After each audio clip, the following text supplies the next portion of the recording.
The Man in the Mirror. I always loved the thrill of old abandoned houses. There's something fascinating about wandering through a place where time seems to stand still, each creak of the floorboards and draft of cold air telling stories of lives once lived. Last month, my friends and I decided to explore an old Victorian mansion on the outskirts of town. It had been vacant for decades, rumored to be haunted, but that only fueled our curiosity. The mansion was a decaying marvel of Gothic architecture, its windows shattered and ivy crawling up its cracked walls. We entered through a rotting door, flashlight beams cutting through the dense dust. The place was as eerie as expected. Creaky stairs, dusty furniture, and the occasional scurry of rats. We spent hours roaming the house, capturing photos and recording our finding. It wasn't until we reached the master bedroom on the top floor that things started to feel unsettling. The room was dominated by an enormous ornate mirror. It was covered in a thick layer of grime, but it seemed oddly pristine compared to the rest of the room. For some reason, I felt drawn to it.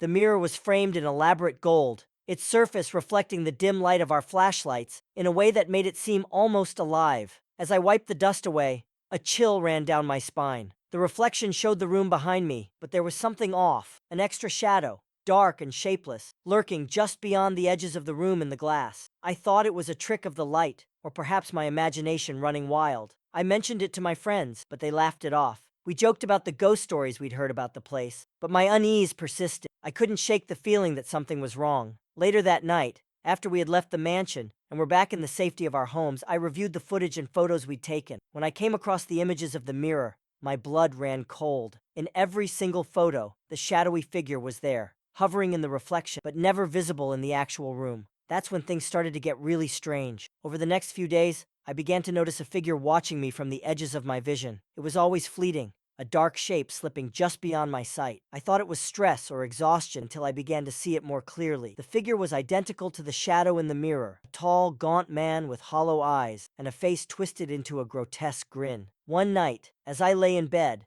I heard a soft scratching sound coming from my bedroom mirror. I turned on the light, but nothing was there. The sound continued, louder and more frantic, as if someone was trying to break through from the other side. Desperate to end the nightmare, I went back to the mansion with a friend, hoping to find some explanation or closure. We returned to the master bedroom, and the mirror was still there, untouched. But as I stared into it, the shadowy figure appeared again, clearer than before. This time, it was no longer just a shadow. It was a man, grinning wickedly, his eyes locked onto mine. I reached out to the mirror, but before I could touch it, a freezing cold hand gripped my shoulder. I turned to see my friend's terrified face, and when I looked back at the mirror, the man was gone. We fled the mansion, never looking back. Since that night, the shadow has become more than just a fleeting presence. It follows me everywhere, appearing in mirrors, windows, and even in dark reflection. I've tried to move, but no matter where I go, the figure finds me. The scratching in the mirror has grown louder, more insistent. It's as if something or someone is trying to break free from the other side. If you ever find yourself in an old, decaying mansion and you come across a mirror that's clean, too pristine for surrounding decay, don't look into it. Don't even touch it. Whatever you do, don't invite the man in the mirror into your world. Trust, you don't want to know what he wants.